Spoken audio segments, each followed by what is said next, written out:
Il y a 38 ans, ma femme et moi nous sommes mariés. Nous étions stupides. Nous n'avons fait aucun conseil prémarital. J'étais un diable enragé, un buveur de bière, un plouc, mais un bon vendeur quand même. Donc, je l'ai vendu. Et au moment où j'ai commencé à acheter et vendre de l'immobilier, j'ai laissé tomber l'autre truc et j'ai grandi dans le business de l'immobilier. Maman et papa étaient dans le business de l'immobilier, donc je pensais que j'allais rénover cette maison. Et c'était avant qu'il y ait la télé câblée pour vous dire comment faire. Et donc, j'ai commencé à acheter des maisons et à les rénover. Et je suis devenu riche en partant de rien. À l'âge de 26 ans, j'avais environ 4 millions de dollars en immobilier, un peu plus d'1 million de dollars de valeur nette et je gagnais environ 250 000 dollars de revenus imposables en cash par an. Ça fait 20 000 dollars par mois. Je ne sais pas dans quel quartier vous avez grandi, mais dans le quartier où j'ai grandi, on appelait ça riche. C'était amusant aussi. Les gars, cette voiture que vous avez toujours voulu, si vous aviez de l'argent un jour, je veux cette voiture.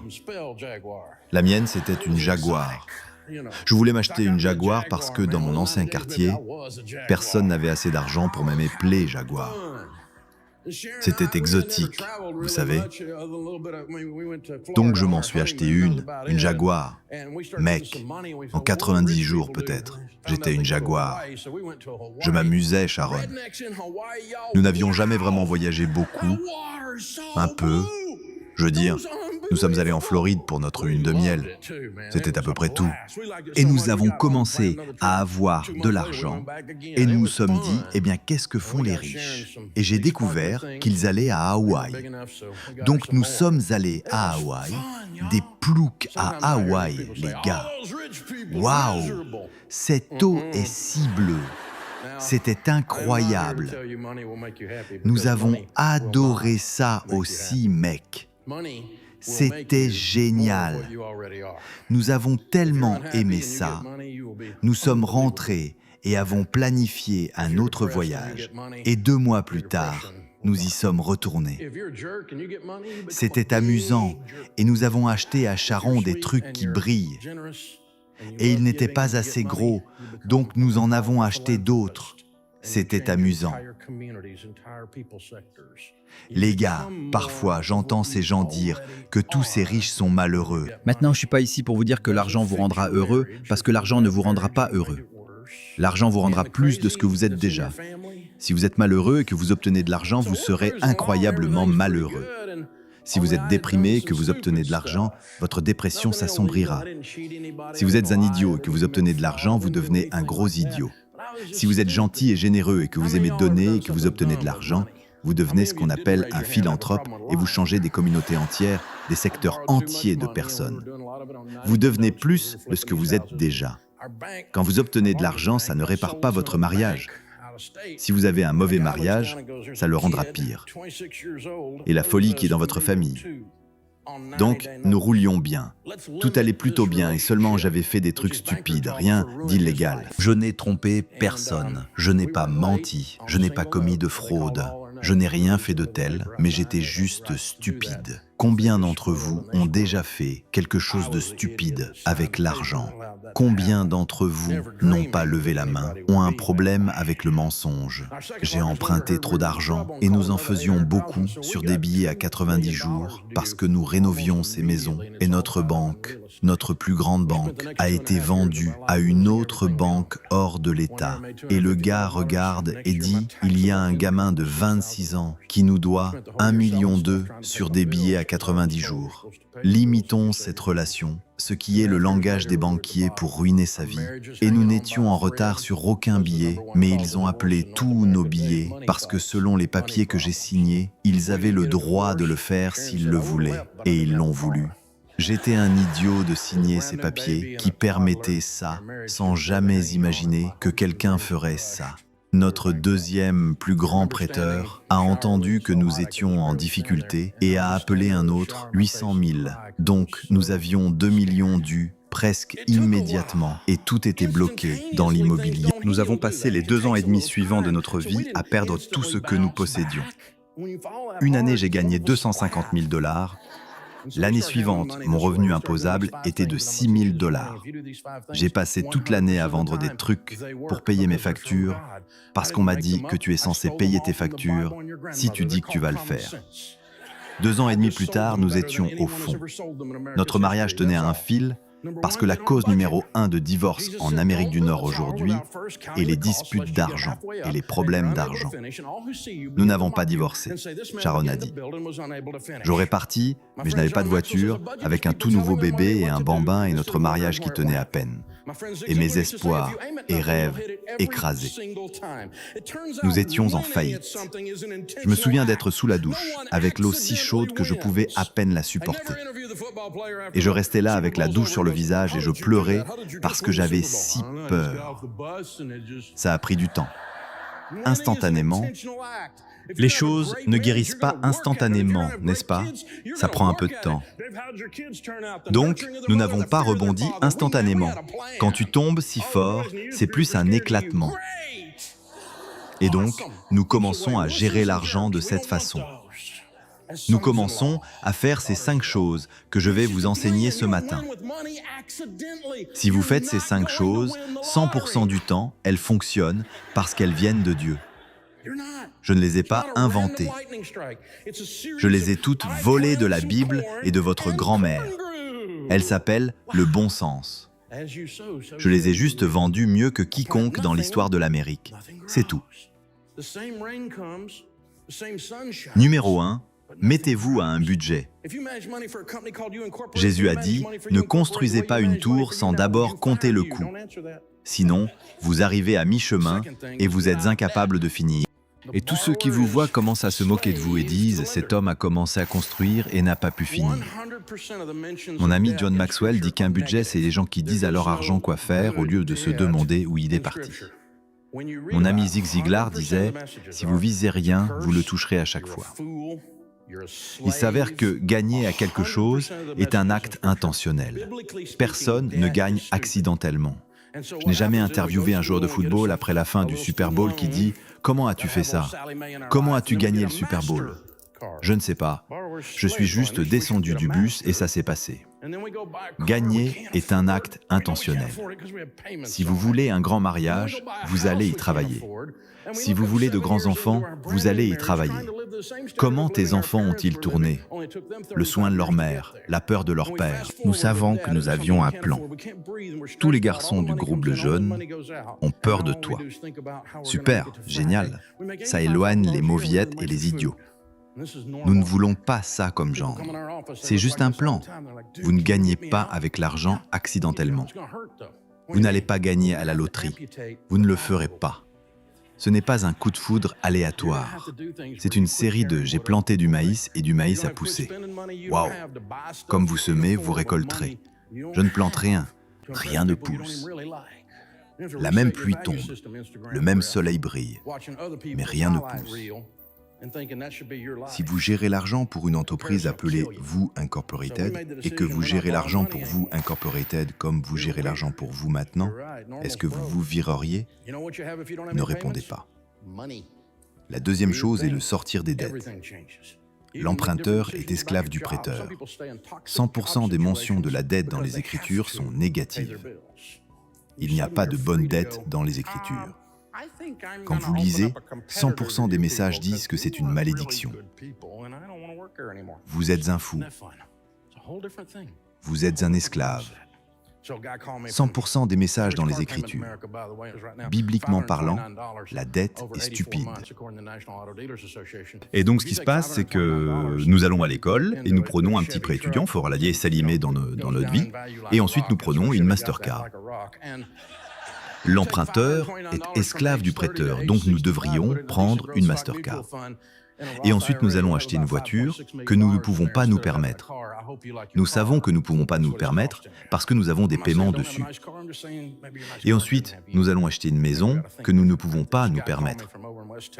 Et nous levons les yeux, 7 ans, dans notre tout nouveau mariage, en essayant de vivre au même niveau de vie que nos parents vivaient, ce qui leur a pris 35 ans pour y arriver, et nous avançons rapidement vers quelque chose que nous ne pouvons pas nous permettre. Nous ne pouvons pas respirer et nous sommes stressés. Tout l'argent entre, seulement l'argent sort. Et maintenant, tout ce que nous faisons, c'est penser à comment nous allons tenir jusqu'à vendredi. Nous gagnons 85 000 $ par an et nous n'avons pas d'argent pour la nourriture. C'est normal en Amérique aujourd'hui. Les gens viennent dans notre bureau, ils ont l'air comme ça tout le temps. Ils disent « Mec, peux-tu me sortir de là ?»« Ouais, on va te sortir de là. Ça va faire mal quand même. » Qu'est-ce que tu veux dire? On va devoir amputer le Tao? Tu vas devoir faire des choses où tu arrêtes de te soucier de ce que pensent les autres? Tu vas devoir arrêter de dépenser de l'argent que tu n'as pas pour acheter des trucs que tu ne peux pas te permettre avec de l'argent que tu n'as pas pour impressionner des gens que tu n'aimes même pas vraiment? Tu dois réinitialiser ton système de valeurs, le souffle Instagram, regarder les moments forts des autres et penser que ça devrait être ta vie. La comparaison te tuera. Donc nous avons pris la décision, nous n'empruntons plus d'argent. Vous êtes bizarre, vous avez raison, normal c'est fauché. Tu sais ce que tu as si tu n'as aucun paiement? De l'argent. Chose bizarre, tout change. Même tu prends des décisions différentes sur ton boulot. Certaines personnes restent dans des jobs toxiques parce qu'elles doivent payer leurs factures. Soudain, tu es libre de partir. Je pense que je vais ouvrir un concurrent à vous, les gens, parce que vous n'êtes pas vraiment des bonnes personnes et je ne veux plus travailler là. Donc, n'est-ce pas amusant? C'est une toute autre chose. C'est un état d'esprit complètement différent. Donc, un gars m'a appelé de l'ouest du Texas. Et, genre bébé, tu vas me tuer comme je vais te tuer. Je suis au Tennessee, tu es au Texas. Qu'est-ce que tu as fait? Il dit, paiement de camion. Combien est ton paiement de camion? 769 $. Mec, vraiment? C'est pas amusant, hein? Il dit, ça me tue. Je parie. J'ai dit, combien est ton paiement de maison? Il a dit, nous vivons dans un double wide. 550 $. Mec, si ton paiement de camion est plus gros que ton paiement de maison, tu es peut-être un plouc. Incroyable. Donc, nous avons sorti tout le plastique et allumé des bougies et dit aux enfants de se rassembler et nous avons fait de la chirurgie plastique. Citibank. Qu'y a-t-il dans ton portefeuille? De l'argent. Tu es bizarre, Dave. Tu n'as pas de carte de crédit? Non. Voici mon portefeuille. Des visages verts de président, 4 morceaux de plastique. Ma carte de débit pour mon business, que tu dois avoir de l'argent dedans pour utiliser. Ok. Ma carte de débit pour mon compte personnel, mon permis de conduire et mon permis de port d'armes. Le suivant est intéressant. Favoriser des relations de haute qualité. Savez-vous que vous devenez qui vous fréquentez? Ne vous y trompez pas. La mauvaise compagnie corrompt les bonnes habitudes. Si vous fréquentez des gens qui disent « le petit homme ne peut pas avancer », nous sommes juste « j'espère » qu'on peut élire quelqu'un qui réparera ma vie. Leur animal totem est Eeyore. Si vous fréquentez ce gars, devinez quoi? Vous allez être ce gars. Quand ils disent « prends le cool », ils veulent dire « prends le cool ». Je veux dire « chien de chasse au soleil sur le porche ». Vous ne pouvez pas motiver ces gens. Vous fréquentez des gens qui font les choses, bébé. Allons-y, quittons la grotte. Tuons quelque chose, ramenons-le à la maison. C'est parti, mec. On a des choses à faire. On a des gens à voir. Vous allez lire les mêmes livres que vos amis les plus proches lisent. Vous allez voir les mêmes films. Vous allez regarder les mêmes séries Netflix. Vous allez parler comme ils parlent. Vous allez prier comme ils prient. Vous allez être généreux comme ils sont généreux. Mais si vous courez avec des gens qui ne le font pas, vous ne le ferez pas. Je ne me parle pas d'être snob avec les autres. Je suis gentil avec n'importe qui, quelle que soit votre religion, même si vous êtes de New York. Je veux dire, je vais être gentil avec vous, ok? Je vous aime. Vous êtes gentil. On va être amis. J'ai tous ces amis qui sont très différents de moi. Ils ne votent pas bien, mais je les aime quand même. Et je suis gentil avec n'importe qui, mais je parle de mon crew le plus proche, les 6 gars qui portent mon cercueil. Qui sont ces hommes? Parce que ces hommes me forment, et je dois être très prudent parce que les aigles ne volent pas en bande. Vous devez les rassembler intentionnellement. Les dindes volent en bande. Soyez intentionnel sur qui vous fréquentez, parce que votre revenu sur une période de 10 ans sera dans les 10% de la moyenne du revenu de vos 10 amis les plus proches. Certains d'entre vous disent « J'aurais besoin de nouveaux amis ». Ouais, eh bien, peut-être.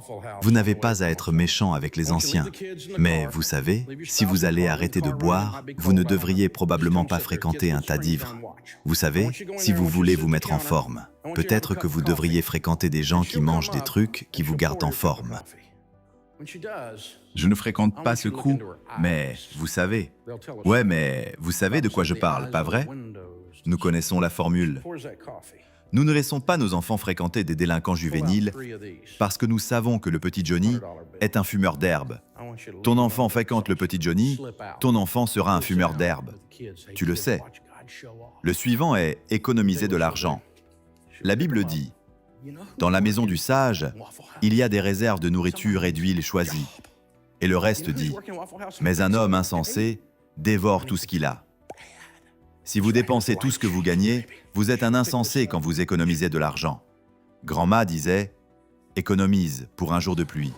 Tu sais pourquoi grand-ma disait ça? Parce qu'il va pleuvoir, la vie arrive. Et quand tu as un tas d'argent, ça aide.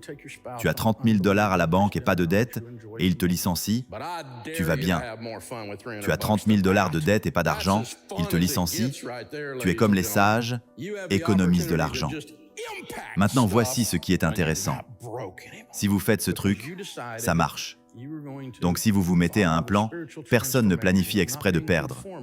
Personne ne dit « faisons un plan où on dépense tout et on prend la retraite fauchée ». Personne ne dit ça, pas vrai? Donc, quand vous faites vraiment un plan, vous sortirez des dettes, parce que vous découvrez que quand vous n'avez pas de paiement, c'est plus facile d'économiser et plus facile de donner, pas vrai? Et donc vous vivez comme personne d'autre, pour que plus tard, vous puissiez vivre comme personne d'autre. Donc quand vous vous mettez à un plan, vous commencerez à sortir des dettes. Et quand vous avez une dette, parce que vous fréquentez des gens qui pensent différemment, pas vrai? Nous allons favoriser des relations de haute qualité. Alors vous économiserez de l'argent. Et donc toutes ces choses fonctionnent ensemble.